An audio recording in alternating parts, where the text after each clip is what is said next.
Salut les joueurs! Dans cette vidéo, on va voir comment jouer à The World of Smog au service de Sa Majesté. Un jeu de stratégie se déroulant dans une uchronie steampunk glauque pour 2 à 4 joueurs, dont l'auteur est Yoann Lemonnier, et c'est édité chez Edge, Cool Mini or Not et Panache Animation. Au niveau du matériel, on va commencer par le plateau représentant le Shadow Market que vous placerez au centre de la table. Vous trouverez des cadrans avec un numéro et des lettres au dos de ceux-ci que vous placerez dans les trous correspondants à ces mêmes numéros et lettres. Vous tournerez ces cadrans de façon à ce que la flèche présente sur ceux-ci soit alignée avec la flèche du plateau. Vous aurez ensuite 4 paquets de cartes représentant les 4 artefacts du jeu qui sont la clé Atlante, la chaîne spectrale, la clé d'adamantine et enfin le cadenas en mithril que vous placerez aux endroits prévus du plateau face sombre visible selon le nombre de joueurs, donc 3 exemplaires de chaque, pour notre exemple à 3 joueurs. Il y a également un paquet de cartes d'action spéciale avec un dos comme ceci que vous mélangerez bien et que vous placerez proche du plateau de jeu. Vous aurez ensuite 6 cartes d'agents accompagnées de leurs figurines, vous mélangerez bien ce paquet et vous piocherez 4 cartes que vous placerez sur les emplacements 1 à 4 de chaque coin du plateau face visible. Puis vous placerez les figurines correspondantes sur ces cartes, le reste des agents et leurs cartes seront remis dans la boîte. Ensuite, chaque joueur choisit un gentleman parmi Master Fox, John Brown, Parvin Khan et Sir Daniel Home. Il prendra la figurine correspondante qu'il placera sur la tuile centrale du plateau, appelée aussi Esplanade. Les joueurs prendront les fiches de leur personnage avec 4 compteurs d'éther et se placeront de part et d'autre du plateau. Chaque bord est identifié par une couleur qui sera le domaine d'expertise de son gentleman en matière d'éther. Vous avez le sang en rouge, le mana en bleu, l'ectoplasme en blanc et enfin le titane en brun. Tous les joueurs placent leur compteur d'éther sur la case 0 de leur fiche personnage. Néanmoins, chaque joueur commence avec un éther correspondant au domaine d'expertise de son gentleman. Par exemple, le joueur ayant comme domaine d'expertise le titane placera son marqueur sur la case 1 de sa fiche personnage. En plus des figurines de gentleman, vous aurez aussi une figurine du Shadow Master que vous mettrez à côté du plateau. Vous aurez également un paquet de cartes combinaison secrète et un paquet de cartes portail secret. Vous mélangerez bien chacun de ces paquets séparément, puis chaque joueur prendra une carte de chaque paquet qu'il conservera face cachée proche de sa fiche personnage, le reste des cartes sera remis dans la boîte. Vous trouverez aussi des pièces en plastique appelées souverains que vous placerez proche du plateau, et chaque joueur en prendra 2 qu'il mettra à côté de sa fiche personnage. Il y a également un jeton premier joueur que le plus jeune joueur prendra et qui sera mis sur l'emplacement en haut à droite de sa fiche personnage. Enfin, et pour finir, vous aurez des billes plates bleues appelées sabliers. Chaque joueur en prendra 2 et les placeront sur n'importe quel emplacement de cadran. On commence par le premier joueur et on poursuit dans le sens horaire en faisant 2 tours de table. Le restant des sabliers sera mis à disponibilité des joueurs. Quel est donc le but du jeu? Eh bien, l'action de The World of Smog se passe en 1889, où l'empire mécanique et magique de la reine Victoria règne sur le monde. Afin de préparer la venue prochaine d'un grand ponte d'un royaume féerique pour assister au jubilé de la reine, cette dernière a convié les plus grands clubs de gentlemen afin de participer à une expédition dans le légendaire Shadow Market, un dédale hors du temps et de l'espace, et couvrir d'honneur celui qui lui ramènera de cette dangereuse excursion 4 artefacts magiques qui ne peuvent être fabriqués dans le monde réel. Pour cela, vous devrez parcourir le plateau pour réunir les 4 éthers qui figurent sur votre carte de combinaison secrète. Ceux-ci seront nécessaires pour que le maître du Shadow Market, le Shadow Master, puisse vous laisser sortir. Il vous faudra également les 4 artefacts réclamés par la reine, et enfin, il vous suffira d'atteindre votre portail secret pour quitter le Shadow Market. Comment réussir un tel exploit? Vous devrez vous rendre de lieu en lieu dans le Shadow Market, acheter et vendre des éthers et acquérir des cartes artefacts jusqu'à ce que vous obteniez la combinaison d'éthers qui vous permettra de sortir du Shadow Market tout en tentant d'éviter ou de profiter des agents du Shadow Master. Alors, avant de commencer à expliquer les règles, il faut préciser que l'un des aspects les plus importants du jeu est la façon dont les joueurs lisent les tuiles de lieu pivotantes. Chaque joueur est placé en face d'un des 4 bords du plateau. À chaque fois que l'un d'eux souhaite effectuer une transaction, que cela concerne un Ether ou un artefact, il doit utiliser la valeur et le type figurant sur son bord de tuile. Cela correspond au chiffre du bord inférieur de la tuile de son point de vue. Ainsi, à chaque fois que l'on pivote une tuile, c'est une nouvelle valeur qui apparaît sur le bord de chaque joueur. La partie se déroule en une série de rounds au cours desquels les joueurs jouent à tour de rôle dans le sens horaire. Au début de chaque round, à l'exception du premier, tous les joueurs reçoivent un souverain. À son tour, chaque joueur peut entreprendre 3 actions au choix parmi 9 qui sont déplacer son gentleman, pivoter sa tuile, acheter un Ether, vendre un Ether, acheter un artefact, retirer un sablier, quémander de l'argent, pivoter une tuile au choix et obtenir une action spéciale, et sortir du Shadow Market. De plus, pendant son tour, un joueur peut aussi effectuer 2 actions gratuites qui sont activer une carte d'action spéciale et payer le Shadow Master. On va détailler chacune de ces actions. Au prix d'une action, vous pouvez déplacer votre gentleman d'une tuile de lieu, horizontalement ou verticalement, mais en aucun cas diagonalement. Alors, attention, sur un des bords de certaines tuiles de lieu figure une épaisse barrière de brouillard. Un gentleman ne peut traverser cette barrière qu'en payant un souverain ou un Ether de son choix, peu importe que cette barrière apparaisse sur la tuile de départ ou d'arrivée. Dès lors qu'elle se trouve en travers de son chemin, elle requiert une taxe pour être franchie. Si vous ne pouvez pas payer, votre gentleman ne peut pas se déplacer dans la direction du brouillard. Une autre action possible est de pivoter la tuile de lieu occupée par son gentleman de 90 degrés dans le sens horaire, soit un quart de cercle. Comme action, vous pouvez également acheter une unité de l'Ether figurant sur le bord inférieur de votre point de vue de la tuile occupée par votre gentleman en payant le coût indiqué en souverain. Pour cela, déplacez le compteur d'Ether correspondant de votre fiche personnage d'un cran pour refléter votre achat et verser les souverains demandés à la banque, ici 2. Alors attention, vous ne pouvez pas acheter un Ether s'il y a un sablier sur votre bord de la tuile de lieu. Quand vous achetez un Ether, vous devez immédiatement placer un sablier sur votre bord de tuile de lieu et pivoter celle-ci d'un quart de cercle dans le sens horaire, ce qui ne compte pas comme une action. Alors attention, vous ne pouvez pas non plus acheter un Ether sur une tuile si vous avez déjà vendu sur cette tuile pendant le même tour, même si les types d'Ether sont différents.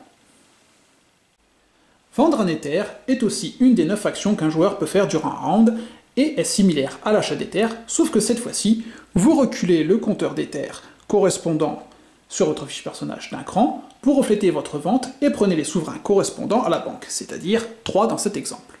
De la même manière que pour l'achat, vous placez un sablier sur votre bord de tuile de lieu et pivotez celle-ci d'un quart de cercle dans le sens horaire, ce qui ne compte toujours pas comme une action. Et attention, comme pour l'achat d'Ether, vous ne pouvez pas vendre d'Ether s'il y a un sablier sur votre bord de tuile de lieu. Et vous ne pouvez pas non plus vendre un Ether sur une tuile si vous avez déjà acheté sur cette tuile pendant le même tour, même si les Ethers sont différents. Si votre gentleman se trouve sur une des 4 tuiles périphériques, vous pouvez dépenser une action pour acheter une carte du paquet correspondant. En payant le coût en souverain indiqué sur votre bord de tuile, vous pouvez prendre une carte d'artefact et la placer face visible près de votre fiche personnage. Alors attention, vous ne pouvez pas acheter une carte d'un paquet dont vous possédez déjà un artefact. Et attention bis, vous ne pouvez pas acheter un artefact s'il y a un sablier sur votre bord de tuile de lieu. Quand vous achetez un artefact, comme pour l'achat ou la vente d'Ether, vous devez immédiatement placer un sablier sur votre bord de tuile de lieu et pivoter celle-ci d'un quart de cercle dans le sens horaire, ce qui ne compte pas, encore une fois, comme une action. Au prix d'une action, vous pouvez retirer un sablier de la tuile de lieu occupée par votre gentleman. Et ce sablier peut être situé n'importe où sur votre tuile, pas forcément sur votre bord. Retirer un sablier rend du coup possible l'achat et la vente des Ethers ou des artefacts sur ce bord de tuile. Si votre gentleman est le moins fortuné de la partie, celui qui possède strictement le moins de souverains, vous pouvez, au prix d'une action, quémander de l'argent à la reine, qui vous remet gracieusement 2 souverains. En revanche, si au moins un autre joueur est aussi peu fortuné que vous, elle ne vous remet qu'un seul souverain. Il est à noter que les souverains qui se trouvent dans la réserve du Shadow Master d'un joueur ne comptent pas comme étant sa possession, mais ça nous le verrons incessamment sous peu. Comme autre action possible durant un round, vous pouvez pivoter n'importe quelle tuile de lieu du plateau de jeu, d'un quart de tour, mais dans le sens de votre choix. Et vous piochez également une carte d'action spéciale. Évidemment, vous pouvez la regarder et la conserver face cachée près de votre fiche personnage. Quand la pioche d'action spéciale est épuisée, vous pourrez mélanger sa défausse afin de créer un nouveau paquet. Alors attention, ces deux dernières actions étant très puissantes en termes de jeu, vous ne pouvez effectuer celles-ci qu'une seule fois par tour et uniquement lorsque votre gentleman se trouve sur l'esplanade, c'est-à-dire la tuile centrale. Avant de parler de la 9e et dernière action qu'un joueur peut effectuer, on va détailler les deux actions gratuites qui sont, je le rappelle, activer une carte d'action spéciale et payer le Shadow Master. À n'importe quel moment de votre tour, vous pouvez jouer une de vos cartes d'action spéciale afin d'activer son effet. Pour activer la carte, vous devez être en possession des éthers figurant sur celle-ci. Alors attention, les éthers en question ne sont pas dépensés, vous devez juste les posséder. Ensuite, la carte est immédiatement défaussée. Chacune des cartes sont en 2 exemplaires, et bien que le texte sur celle-ci soit explicite, on va quand même les détailler. La rapidité spectrale vous permet de gagner 2 actions à utiliser immédiatement. La faveur de la reine vous fait gagner 2 souverains, tout simplement. Le souffle du titan vous permet de déplacer le gentleman d'un adversaire sur n'importe quelle tuile du plateau. L'invocation rituelle permet de remplacer un agent de votre choix situé sur une tuile et de le remplacer par un autre. Choisissez l'agent qui le remplacera, échangez leur figurine et la position de leur carte sur le plateau. Il est à noter que cette carte peut être jouée au tout début de votre tour, avant que le pouvoir de l'agent ne prenne effet, mais nous verrons les effets des agents un peu après. La bascule des rouages permet de pivoter 2 tuiles de lieu au choix d'un quart de cercle, mais dans n'importe quel sens. Le présent du dragon vous permet la prochaine fois que vous vendrez un éther de gagner 3 souverains supplémentaires. La rouille permet de défausser tous les souverains de la réserve du Shadow Master d'un adversaire. Ça aussi, nous le verrons après. La roue du chaos fait pivoter l'ensemble du plateau d'un quart de cercle dans le sens de votre choix. Ce qui a pour conséquence de modifier les valeurs d'achat et vente de tous les joueurs, mais également leur domaine d'expertise et la position de leur portail secret. Encore un élément de jeu que nous verrons sous peu. L'éther canalisé permet de voler un éther à un adversaire. Celui-ci en perd un, et donc vous en gagnez un. Le siphon alchimique vous permet de voler un souverain à chaque joueur. Le décret du Steam Lord permet de voler une carte artefact à un adversaire. Mais attention, vous ne pouvez jamais dérober un artefact que vous possédez déjà. Et enfin, le don de Faerie vous permet d'acheter l'éther ou la carte d'artefact correspondant au bord de votre tuile de lieu, sans dépenser d'action ou de souverain, et ce sans placer de sablier ni pivoter la tuile. Je rappelle qu'en temps normal, vous ne pouvez acheter d'éther ou d'artefacts si un sablier se trouve sur votre bord de tuile. La deuxième action gratuite que vous pouvez faire durant un round est de payer le Shadow Master afin d'éventuellement s'approprier ses services. À tout moment de votre tour uniquement, vous pouvez payer autant de souverains que vous le souhaitez au Shadow Master. Vous les placerez dans sa réserve située en haut à gauche de votre fiche personnage, mais attention, un souverain placé dans cette réserve ne peut être ni repris, ni être utilisé dans quelque transaction que ce soit. À la fin de chaque round, lorsque tous les joueurs ont joué leur tour, celui qui a la réserve du Shadow Master la plus élevée gagne les faveurs de ce dernier. Il prend le pion premier joueur et la figurine du Shadow Master qu'il place tous deux en haut à droite de sa fiche de personnage. En cas d'égalité, le joueur avec le plus d'éther dans son domaine d'expertise, par exemple le sang pour le joueur du beurre rouge, gagne les faveurs du Shadow Master. Si l'égalité persiste, ou que personne n'a versé le moindre souverain, alors la figurine du Shadow Master est placée dans la zone commune. Le joueur qui a le pion premier joueur reste premier joueur, mais personne n'a les faveurs du Shadow Master pour le round suivant. En revanche, si la figurine du Shadow Master est déplacée vers la fiche de personnage d'un joueur, comme ceci, 2 choses se produisent. Premièrement, tous les joueurs défaussent les souverains se trouvant dans leur réserve du Shadow Master. Deuxièmement, on replace sur la case la figurine de l'agent le plus ancien se trouvant sur le plateau, en fonction des valeurs 1 à 4, et on la replace par celle de l'agent disponible suivant dans le sens horaire. Si par exemple, comme dans ce cas, vous avez les agents 1 et 2 sur le plateau, l'agent 1 est remplacé par l'agent 3. Si la figurine du Shadow Master ne bouge pas d'un round sur l'autre, il ne se passe rien. Le joueur qui a les faveurs du Shadow Master jouit des privilèges suivants. Il devient, comme on l'a vu un peu avant, le premier joueur. Il gagne immédiatement une 4e action à son tour tant qu'il possède le Shadow Master. Et enfin, au début de chaque round, il peut déplacer les agents de l'ombre sur le plateau. Promis, on va parler de ces agents juste après les précisions suivantes. Le joueur qui a les faveurs du Shadow Master a aussi les obligations suivantes. Il doit placer le souverain qu'il reçoit au début de chaque round dans sa réserve du Shadow Master. Et dès que sa réserve atteint 5 souverains, il doit la vider immédiatement. Alors attention, cela ne veut pas dire qu'il ne jouit plus des privilèges du Shadow Master. Sa figurine lui appartient toujours et il la gardera si sa réserve du Shadow Master est la plus élevée à la fin du round. Enfin, nous allons parler de ces fameux agents du Shadow Master, prêts à aider les plus généreux gentlemen en leur facilitant la tâche et plus qu'enclins à mettre des bâtons dans les roues des adversaires de leur patron. Haha. Quand la première transaction est conclue, achat ou vente, comme ceci, on place l'agent dont la carte se situe sur l'emplacement 1 sur la tuile de lieu où s'est déroulée la transaction. Quand la seconde transaction est conclue, de la même manière, on place l'agent dont la carte se situe sur l'emplacement 2 sur la tuile de lieu où s'est déroulée la transaction. Chaque fois que la figurine du Shadow Master est déplacée vers la fiche de personnage d'un joueur, on replace sur sa case l'agent le plus ancien et on le remplace par l'agent disponible suivant dans le sens horaire. Si par exemple il n'y a que les agents 2 et 3 sur le plateau, l'agent 2 est remplacé par l'agent 4.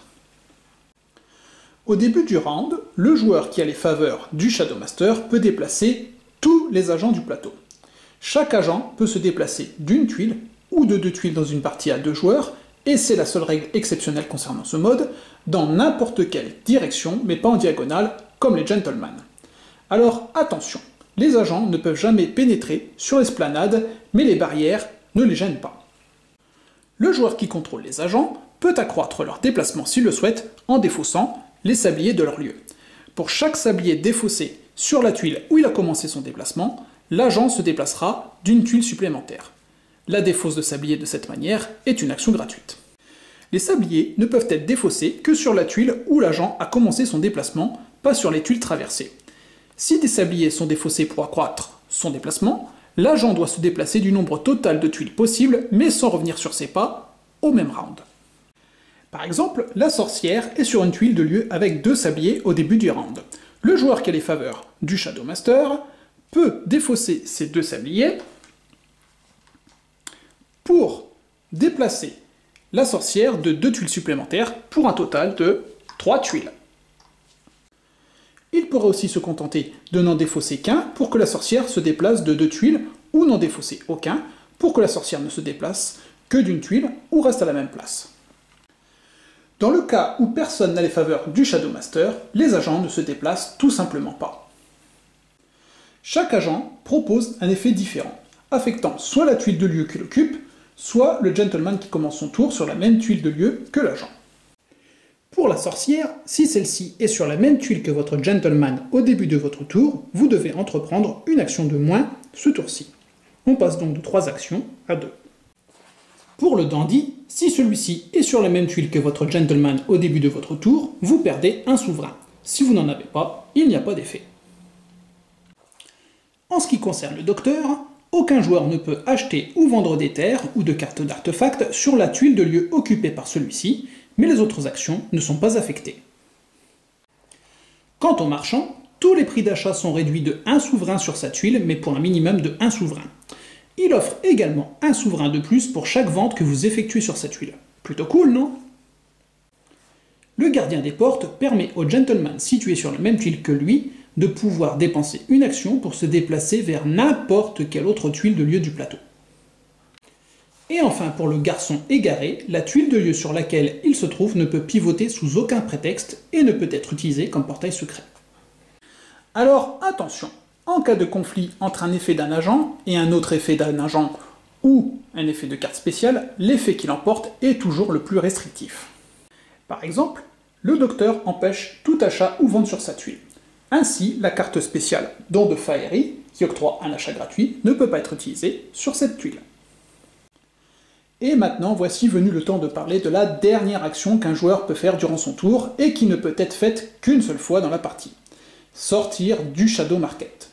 En effet, si votre gentleman se trouve sur la tuile de lieu de son portail secret, et que vous possédez les 4 éthers nécessaires de votre carte de combinaison secrète, et 4 artefacts différents, la partie s'arrête immédiatement et vous gagnez la partie. Les cartes de combinaison secrète indiquent le nombre d'éthers nécessaires pour la valider avec une petite précision néanmoins. Le fait d'avoir plus d'éthers qu'il n'en faut n'est pas un problème. Concernant la carte de portail secret, vous devez tout simplement vous trouver sur l'emplacement gris, et là encore, tout est une question de point de vue. Vous placez la carte devant vous avec les flèches figurant sur celle-ci pointées vers l'avant. Et voilà pour The World of Smog au service de Sa Majesté. Un excellent et superbe jeu qui est la première pierre d'un univers concept proposé sur plusieurs médias. Romans, bandes dessinées et jeux de société, mais à ma connaissance, seul celui-ci est en version française. Donc, un gros et beau jeu niveau matériel, mais finalement avec des règles relativement simples. La rejouabilité avec 4 agents sélectionnés au hasard parmi 6 est plutôt correcte.